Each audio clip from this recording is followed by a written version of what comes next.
I'll never forget the moment I saw that shiny red sports car sitting in our driveway with a giant silver bow on top. My heart sank as I walked closer, still wearing my greasy uniform from my part-time job at the auto parts store. The car was beautiful, a brand new Mustang that probably cost more than I'd make in 2 years. Bradley came running out of the house, keys jingling in his hand, grinning like he'd won the lottery. "Kate, look what Dad got me for graduating." He was practically bouncing on his toes. I forced a smile, but inside I felt sick. Just 3 weeks ago, I'd sat in Dad's office asking for help with my college tuition. I had my acceptance letter to State University, my course schedule, everything planned out. I'd worked 2 jobs all through high school, saved every penny I could, but it still wasn't enough. "Sorry, Kate," he'd said without even looking up from his paperwork. "Money's tight right now. Maybe community college would be better for you anyway." But here was Bradley, who barely graduated high school, getting a car worth more than my entire college fund. I watched him rev the engine, and something inside me broke a little more. The next morning, I cornered Dad in the kitchen while he drank his coffee. I had to try one more time. "Dad, about college." He cut me off with a wave of his hand. "Kate, we've been over this. Girls don't need degrees like boys do. You'll find a nice husband eventually, and he'll take care of you. That's how it's supposed to work." I stared at him, speechless. "What about what I want? I've worked so hard. And that work ethic will make you a good wife someday," he said, standing up. "Bradley needs that car for job interviews and networking. That's an investment in his future career." Mom sat silently at the table, not meeting my eyes. She'd been doing that a lot lately, staying quiet when Dad made these decisions. I knew she had opinions, but she never spoke up. "I could pay you back," I pleaded, "with interest. I just need someone to co-sign the loan." Dad shook his head firmly. "My name's not going on any loan for something as risky as college. What if you drop out? What if you can't find a job? Then I'm stuck with the payments." The hypocrisy hit me like a slap. Bradley had already crashed 2 cars, but somehow I was the risky investment. I spent the next week frantically calling banks and credit unions, trying to find someone who would give me a loan without a cosigner. Each rejection felt like another door slamming in my face. My savings account held exactly $3,247, enough for maybe 1 semester if I lived on ramen noodles. The financial aid office at State University was sympathetic but clear. Without a cosigner or exceptional circumstances, I didn't qualify for enough aid to cover tuition and living expenses. The deadline for enrollment was approaching fast. I even tried asking my uncle, Dad's brother, but he just laughed. "Your dad knows best, Katie. Besides, why do you need college? You're pretty enough to marry well." It seemed like everyone in my family thought my dreams were just silly fantasies. I'd wanted to study business management, maybe start my own company someday. Now those dreams felt impossible. Bradley spent his days joyriding in his new car, posting pictures on social media while I worked double shifts to save money for a future that seemed to slip further away each day. The night before the enrollment deadline, I sat on my bed staring at my acceptance letter. All that work, all those straight A's, all those nights studying while Bradley partied, for nothing. 3 days later, I was packing my tiny suitcase with everything I owned. I couldn't stay in that house anymore, watching Bradley waste opportunities while I was denied them. Mom stood in the doorway of my room, tears in her eyes but still saying nothing. "Where will you go?" she whispered. "Somewhere I can build something for myself," I said, zipping up the suitcase. I'd found a friend from high school, Jenny, who lived in the city about an hour away. She'd offered me her couch and said there were lots of jobs there. Dad didn't even come to say goodbye. He was in the garage, probably working on one of his project cars, pretending this wasn't happening. Maybe he thought I'd come crawling back in a few days, but I knew I wouldn't. Something had changed in me these past few weeks. The rejection, the dismissal, the complete lack of faith in my abilities, it all crystallized into determination. I was going to prove them wrong, even if I had to do it completely on my own. I hugged Mom at the front door. "I love you," she whispered. "I love you too," I said, "but I can't stay here and be treated like I don't matter." Then I walked away from the only home I'd ever known, carrying everything I owned in one small suitcase and $300 in cash. The diner job wasn't glamorous, but it was honest work. I waitressed during the day shift and cleaned tables during the night shift, sleeping on Jenny's couch in between. The hours were brutal, but every dollar I earned felt like progress toward something better. 3 months in, I was wiping down tables at 11 p.m. when I heard choking sounds from the corner booth. An older woman was alone, clutching her throat, her face turning red. Without thinking, I rushed over and performed the Heimlich maneuver, something I'd learned in high school health class. After a few tries, a piece of steak flew out of her mouth. She gasped and coughed, color returning to her face. "Thank you," she wheezed. "You saved my life." The woman was elegantly dressed despite the late hour, with silver hair and kind eyes. She insisted on staying until I finished my shift, wanting to make sure I was okay after the scare. "I'm Eleanor Price," she said as I hung up my apron, "and I owe you more than you know." We talked for an hour in the empty diner.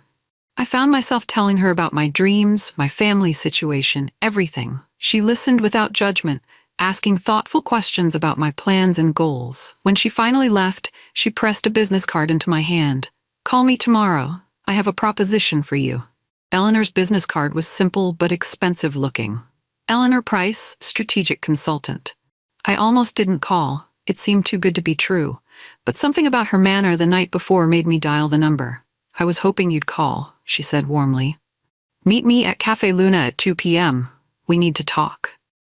The cafe was the kind of place I could never afford, all marble counters and artisanal coffee. Eleanor was already there, looking completely at home in the upscale environment.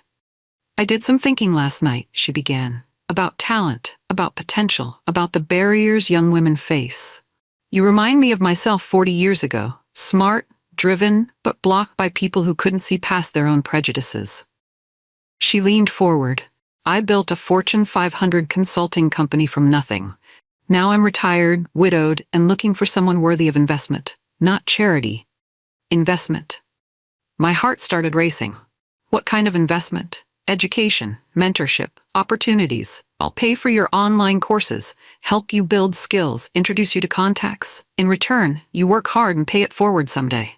I stared at her, hardly believing what I was hearing. "Why me?" "Because you saved my life, and because I see something in you that your family clearly doesn't." Eleanor's world was unlike anything I'd ever experienced. Her home was a beautiful Victorian house filled with business books, financial reports, and awards from her decades in consulting.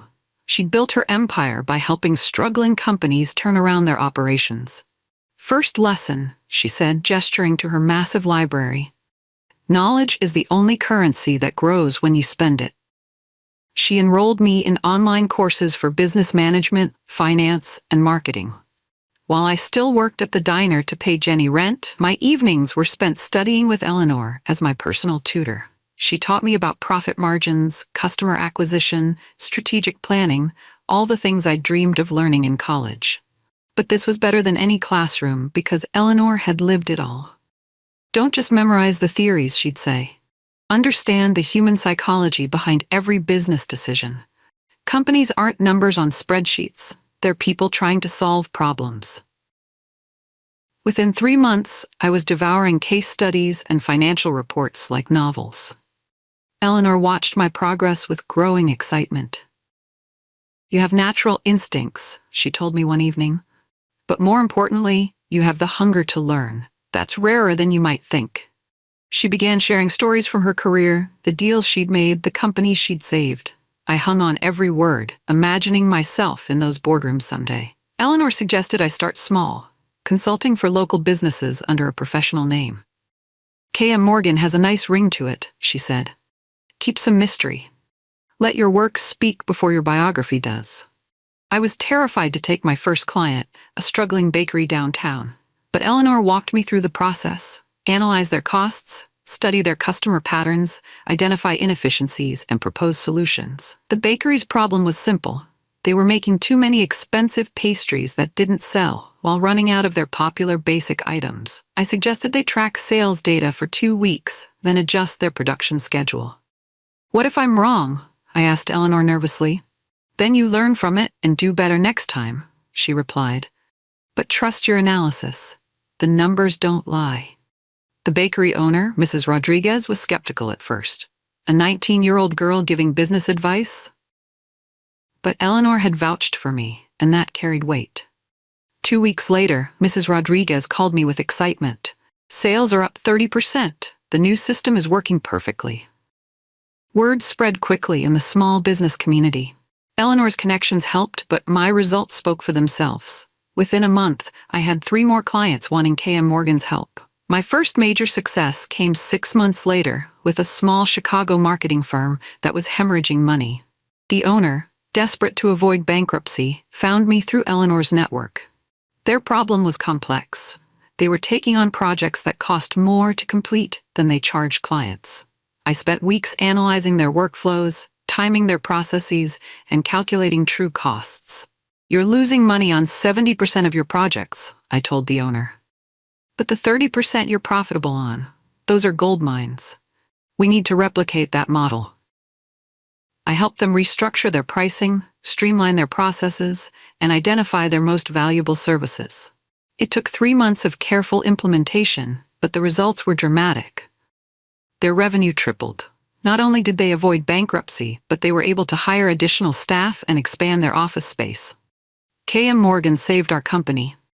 The owner told everyone who would listen, "This consultant is a genius." The Chicago Tribune ran a small business feature that mentioned the turnaround, crediting consulting firm KM Morgan for the transformation. I framed that article and hung it in my tiny apartment. Eleanor beamed with pride. "This is just the beginning," she said. Meanwhile, Bradley's life was falling apart spectacularly. I heard through Mom's occasional phone calls that he'd crashed his precious Mustang while drunk driving. Dad had to pay for expensive repairs and legal fees.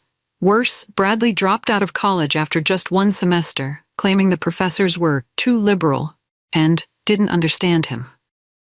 Dad blamed the school instead of Bradley's complete lack of effort. "He's just finding himself," Dad apparently told everyone. "He'll figure it out." But I knew Bradley better than that. He'd always expected everything to be handed to him, and when life required actual work, he crumbled. Mom's voice sounded tired during our rare conversations. "Your father's been stressed," she'd say carefully. "The dealership's having some challenges."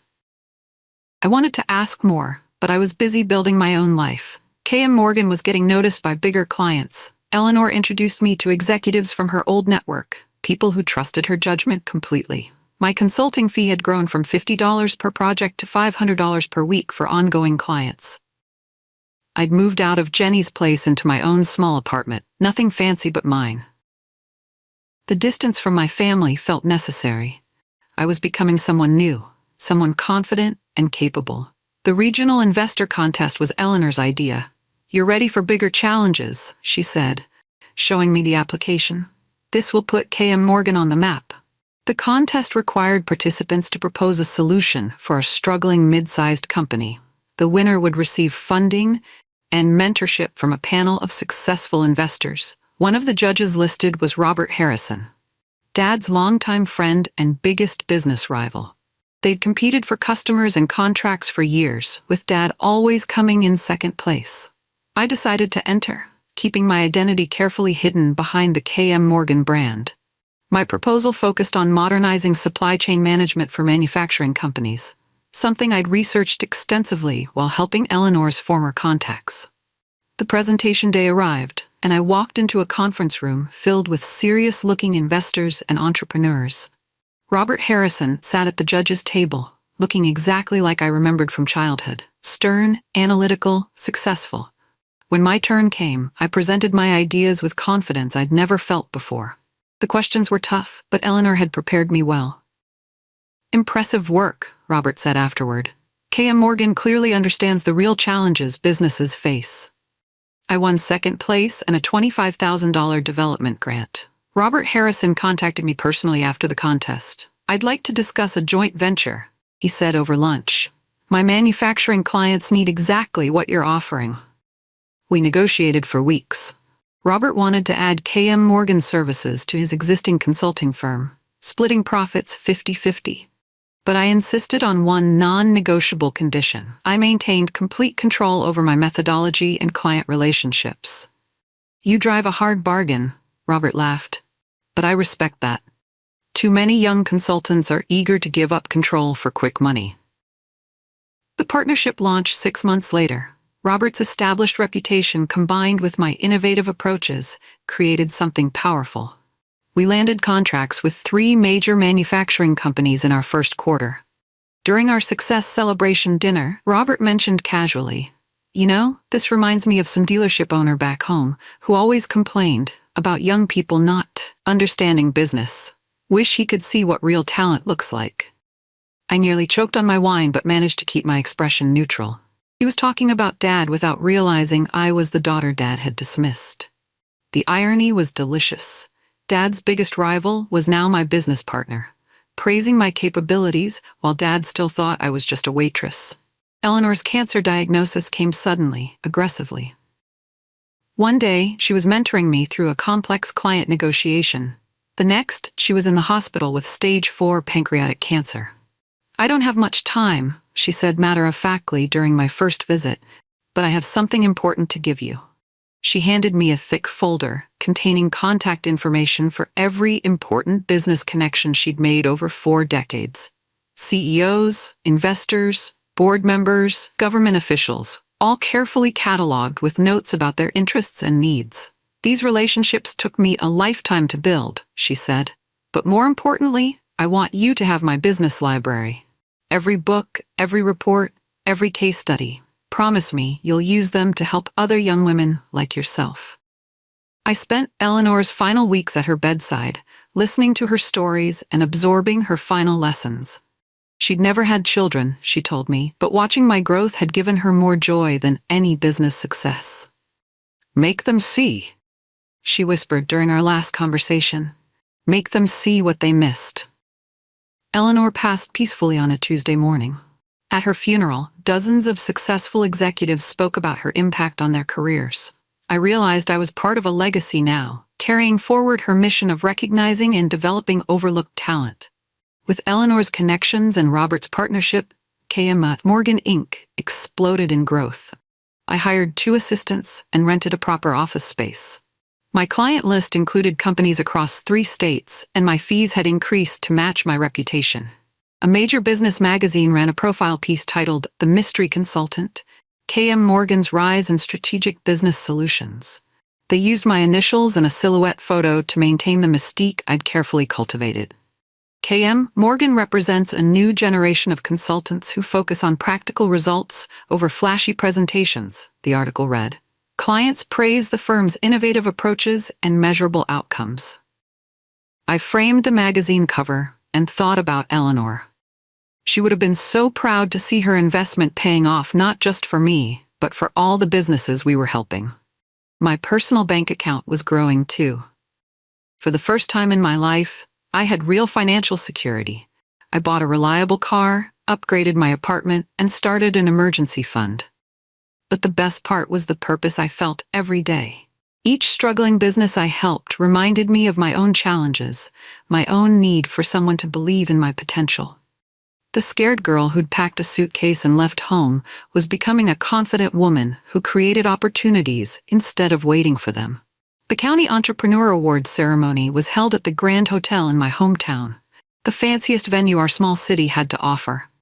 KM Morgan had been nominated for Outstanding Business Innovation, and attendance was mandatory for nominees.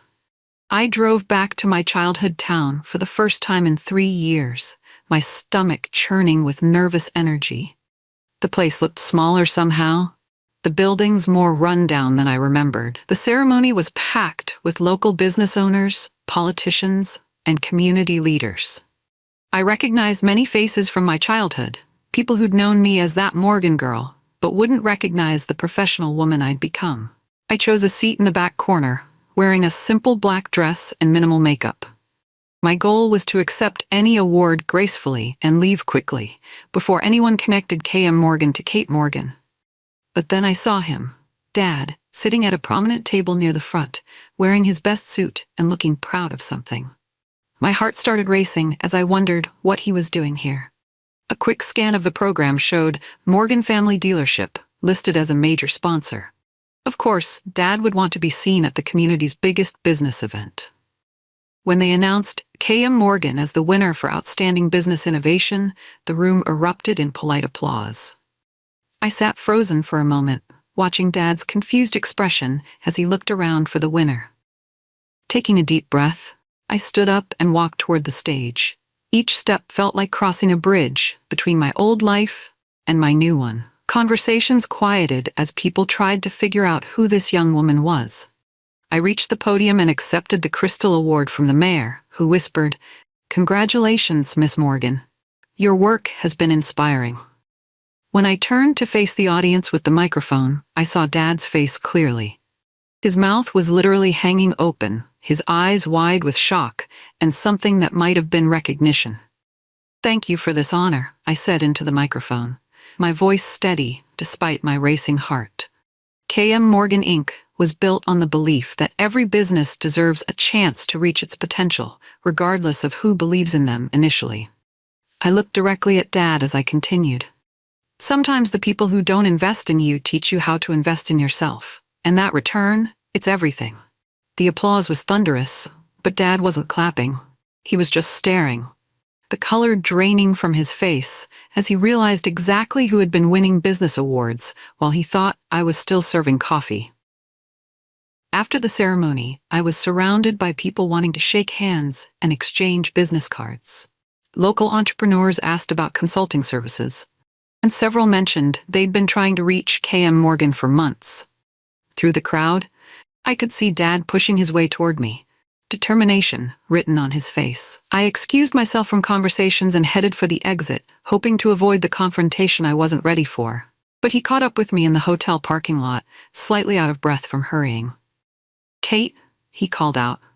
"Wait, we need to talk." I turned slowly, clutching my award. "Do we? Because last time we talked, you made it pretty clear that girls don't need degrees or business skills." His face flushed red. "I didn't know. Where did you learn all this?" "I learned it by finding people who actually believed in potential instead of gender stereotypes," I said calmly. "People who judge ideas by their merit, not by who suggests them." Dad looked around the parking lot nervously, as if checking whether anyone could overhear us. "But how did you afford training? How did you get started?" "By learning how to invest wisely," I replied, echoing my acceptance speech, "in people who see value where others see limitations." The conversation felt surreal. My father, who'd dismissed my dreams so casually, now desperately trying to understand how I'd succeeded without him. 3 months later, the local business community was buzzing with scandalous news. Bradley had been embezzling money from Dad's dealership for over a year. The details emerged slowly, but the picture was devastating. Bradley had been creating fake invoices, redirecting customer payments to his personal account, and forging Dad's signature on financial documents. The total theft exceeded $150,000, money that should have gone toward keeping the dealership competitive. I heard the news through my professional network before it hit the local papers. Robert Harrison mentioned it during one of our partnership meetings, not knowing my connection. "That dealership owner who used to compete with me is in serious trouble," he said. "His son cleaned out the business accounts. They might have to file bankruptcy." My first emotion was shock, followed quickly by a complicated mix of vindication and sadness. Bradley's sense of entitlement had finally caught up with him, but the consequences would hurt more than just him. The dealership had been in our family for 2 generations. My grandfather had started it as a small repair shop and built it into a respected local business. Dad had expanded it, but never quite achieved the success he'd dreamed of. Now, his golden boy had destroyed what 3 generations had built. When the dealership was publicly listed for sale to avoid bankruptcy, I made a decision that surprised even me. Through my business attorney and a holding company, I quietly acquired the property and assets. I didn't want the dealership for revenge or profit.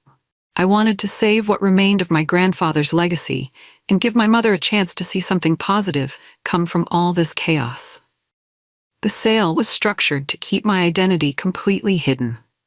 As far as Dad knew, Some out-of-state investment company had bought his failing business. But I couldn't let it just sit empty. The dealership employed 12 people who'd done nothing wrong, families who depended on those jobs. Through my holding company, I arranged for a respected automotive group to lease and operate the facility. The new operators kept all the existing employees and even offered Dad a position as general manager, if he could pass a background check and agree to strict financial oversight. It was more mercy than he'd shown me, but it felt right. Grandpa's business would continue, honest workers would keep their jobs, and Dad would have a chance to rebuild what Bradley had destroyed. He'd just never know his despised daughter was the one who made it possible. 6 months later, Dad received a call requesting a meeting with the new owner of the dealership. The management company had arranged everything, telling him only that the investor wanted to discuss long-term plans for the business. He arrived at the dealership's conference room at 2 p.m. sharp, probably expecting to meet some corporate executive in an expensive suit. Instead, he found me sitting at the table where he'd once conducted his own business meetings. His face went through a series of expressions: confusion, recognition, and then something that might have been fear. "Hello, Dad," I said calmly. "Please sit down." He remained standing, gripping the back of a chair. You bought the dealership?" "I saved it," I corrected. "From the bankruptcy that Bradley's stealing would have caused." I slid a folder across the table. "This contains the deed to the property and all the business assets. I'm signing them back over to you with conditions." Dad stared at the papers without touching them. "I don't understand." "This isn't about you," I explained. "It's about Grandpa's legacy. It's about Mom, who used to do the books here when you were just a mechanic with ambition. It's about the employees who need these jobs." I stood up and walked to the window overlooking the service bays where I'd spent childhood afternoons watching mechanics work. "Fix it," I said without turning around.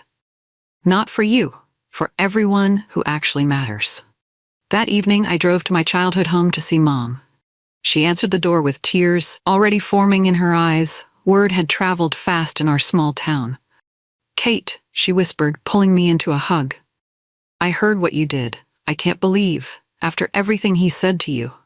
We sat in the kitchen where I'd once begged Dad for college support. The same table, the same chairs, but everything felt different now. "Why didn't you ever speak up?" I asked gently. "All those times he dismissed my dreams, I could see in your eyes that you disagreed." Mom's hands shook as she poured tea. "I was afraid," she admitted. "Your father has such a temper when he's challenged." I told myself that staying quiet was keeping peace, but really I was just taking the easy path. She reached across the table to take my hand. "But I never stopped believing in you. Every night, I prayed you'd find your way to something wonderful. I just didn't know how wonderful." "I felt your support," I told her honestly. "Even when you couldn't say it out loud. Those silent moments when you squeezed my hand or smiled at my dreams, they mattered more than you know." We talked until midnight, sharing years of unspoken thoughts and feelings. When I left, Mom walked me to my car. "This second chance you gave your father, it's as much for me as anyone, isn't it?" she asked. I nodded. "You deserve to see the family business succeed the right way."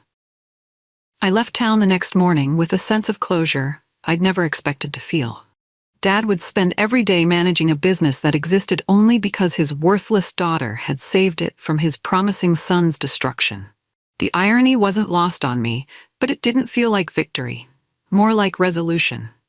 I'd proven my worth not through revenge, but through success, built on genuine merit and hard work. My phone buzzed with a text from Robert Harrison. "Heard some interesting news about your hometown. Small world, isn't it?" He'd clearly figured out my connection to the dealership story. I called him back immediately. "How long have you known?" "Known what?" he asked innocently. "That K.M. Morgan and Kate Morgan might be the same person?" "I had suspicions after the award ceremony, but I've been waiting for you to tell me." It felt good to finally share the whole story with someone who understood the business world. Robert listened without judgment, occasionally laughing at the more ironic details. "Your father's loss was my gain," he said finally. "But more importantly, it was your gain. You've built something impressive, Kate. Eleanor would be proud." As I drove back to my real life, my office, my clients, my chosen family of colleagues and mentors, I felt lighter than I had in years.